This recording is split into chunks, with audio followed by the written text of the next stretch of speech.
నమస్తే. తెలంగాణ కుంభమేళగా చెప్పుకునే మేడారం సమ్మక్క సారక్క జాతర ఫిబ్రవరి 21 నుంచి 24 తారీఖు వరకు ఘనంగా జరిగింది.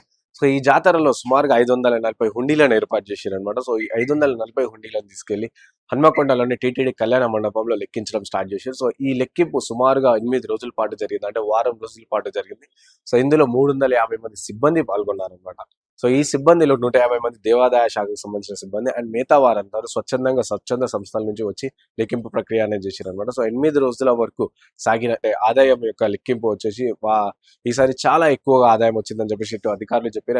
ఎంత వచ్చిందంటే 13,22,511 ఆదాయం వచ్చింది హుండీల ద్వారా. అండ్ గతంలో పోలిస్తే 2022 అట్లా ఆ టైంలో గతంలో పోలిస్తే జాతరలో 1,70,987,985 ఆదాయం పెరిగిందనమాట. అంటే ఈసారి సుమారుగా చూసుకుంటే 1,00,00,000 ఆదాయం అనేది పెరిగింది.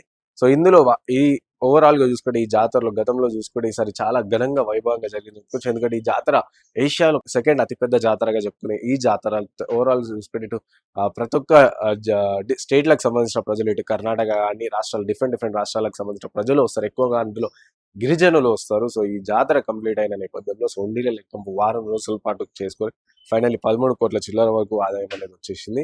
సో, నెక్స్ట్ 2026లో కూడా అంటే ఘనంగా ఏర్పాటు చేస్తామని చెప్పేసి ఎమ్మెల్యే సీతక్క గారు ఇప్పుడే చెప్పడం జరిగింది. ఏదైతే సమ్మక్క సారక్క జాతరకు వచ్చిన ఆదాయం ఏదైతుందో 13 కోట్ల వరకు సో, ఆ నిధులతోని ఇటు సమ్మక్క సారక్క ఉండే ములుగు ఏరియా ఏదైతుందో సో, ఆ ఏరియాని డెవలప్ చేస్తాము. అలాగే అక్కడ శాశ్వత భవనాలు అనేది నిర్మిస్తాం. ఎందుకంటే ఇప్పుడు చూసుకుంటే గతంలో గాని, ఇప్పుడు గాని చూసుకుంటే టెంపరరీ అక్కడ టెంట్లు గాని అలాంటివి ఏర్పాటు చేసారు. కానీ ఆ డబ్బులతోని ఇటు గుడి కావచ్చు లేకపోతే ఆ ఏరియాలో ఉండే అధికారుల డెవలప్‌మెంట్ పనులనేవి చేస్తామని చెప్పేసి మంత్రి సీతక్క గారు చెప్పడం జరిగింది.